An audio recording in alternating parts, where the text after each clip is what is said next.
Hello दोस्तों, स्वागत है आपका हमारे चैनल स्टॉक स्मिथ में।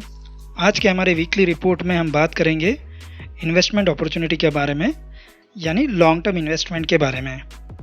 हर हफ्ते लॉन्ग टर्म इन्वेस्टमेंट के लिए हम आपको स्टॉक सिलेक्ट करके देते हैं और हम इस्तेमाल करते हैं स्टॉक स्मिथ ग्रोथ इंडेक्स। तो सबसे पहले हम आपको हमारे वीडियो के बेसिक्स समझा देते हैं। पहला कॉलम है स्टॉक्स जो एनएसई के हैं, दूसरा कॉलम है एसजीआई जो स्टॉक स्मिथ ग्रोथ इंडेक्स है, तीसरा जो कॉलम है वो है traded market price 1 year ago, एक साल पहले इस स्टॉक की क्या वैल्यू थी। करंट मार्केट प्राइस, तो जिस दिन हम इंडेक्स की वैल्यूएशन करते हैं, सपोज आज अगर हम इंडेक्स की वैल्यूएशन करते हैं तो आज के ट्रेडिंग आवर्स के बाद इस स्टॉक की मार्केट प्राइस क्या है वो यहाँ पे हम दिखाते हैं। और आखिरी जो कॉलम है उसमें हम बताते हैं कि पिछले एक साल में कितना रिटर्न ऑन इन्वेस्टमेंट इस स्टॉक ने दिया है। सपोज अगर फिक्स डिपॉजिट का रिटर्न ऑन इन्वेस्टमेंट 7% या 8% होता है तो यहाँ पर आपको दिखाई देगा कितने return on investment in stocks ने दिए हैं, और कलेक्टिवली जो एवरेज है वो यहाँ पर टोटल में आपको दिखेगा कि एवरेज कितना रिटर्न टोटल दिया है इस स्टॉक ने। हमने एक वीडियो बनाया है स्टॉक स्मिथ ग्रोथ इंडेक्स के बारे में, डिस्क्रिप्शन सेक्शन में हमने उसका लिंक दे दिया है, जहां पर आप स्ट्रेटेजी और स्टॉक सिलेक्शन के बारे में समझ सकते हैं। उस वीडियो में हमने बताया है कि एसजीआई क्या है, उसके फ़ायदे क्या हैं और किस तरह से उसे इस्तेमाल किया जाता है। तो चलिए देखते हैं इस हफ्ते किन किन स्टॉक्स ने एसजीआई में अपनी लिस्टिंग बनाई है। तो इस हफ्ते में टॉप में है डेविस लैब और एबट इंडिया, ये दोनों फार्मास्यूटिकल कंपनीज हैं, तगड़ी ग्रोथ दी है पिछले एक साल में।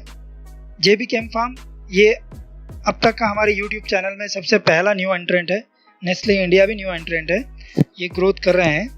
आगे हमने आपको अल्का एलामाइल के बारे में बताया था, इब्का लैब के बारे में बताया था। फिर आता है नवीन फ्लोरिन्स, तो ये सारे जो कंपनीज है केमिकल या फार्मास्यूटिकल कंपनीज है। देन रिटेल सेक्टर में आता है डीमार्ट, फुटवेयर्स में रिलैक्सो, जीएमएम फॉडलर, ये फार्मास्यूटिकल कंपनीज के इक्विपमेंट्स बनाती है। Deepak Nitrite again a chemical company. और टोटल आप देखेंगे इन सारे स्टॉक्स ने मिलके ऑलमोस्ट पैसा जो है दुगना कर लिया है।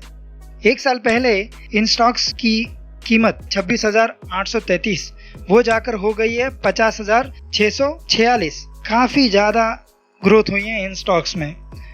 हमारे एसजीआई की इंडेक्स वैल्यूएशन में ये काफ़ी हाई रैंकिंग में आए हैं। सो आप इन स्टॉक्स में इन्वेस्टमेंट कर सकते हैं।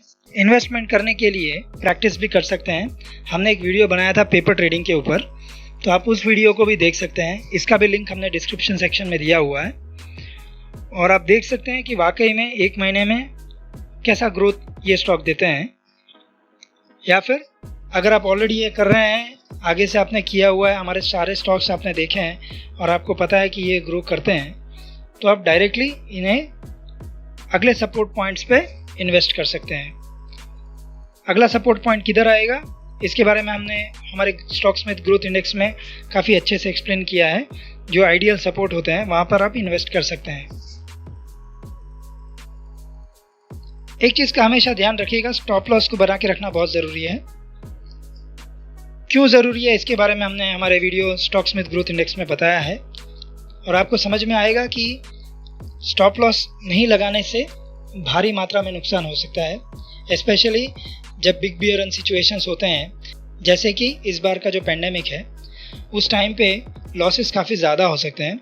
तो आप जिस तरह से इन्वेस्टमेंट करते हैं, प्रॉफिट होने के बाद में आपको एक स्टॉप लॉस लगा देना चाहिए।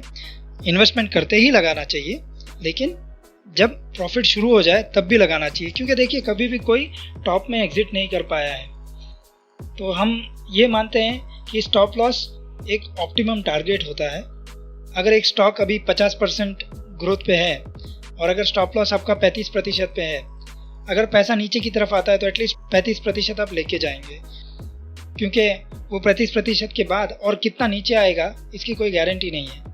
उसी तरह से 50% अभी चल रहे हैं तो आगे जाके वो कितने ऊपर तक जाएगा उसकी भी कोई गारंटी नहीं है। तो स्टॉप लॉस जो है वो एक आइडियल ऑप्टिमम टारगेट होता है। तो ये हमारा मानना है, इसीलिए हम एडवोकेट करते हैं कि आप स्टॉप लॉस को हमेशा यूज़ कीजिए।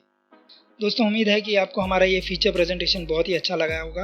अगर आपके कोई क्वेश्चंस है तो प्लीज़ हमें कमेंट सेक्शन में लिख के बताइए एंड हमें खुशी होगी आपके सवालों के जवाब देने के लिए। धन्यवाद।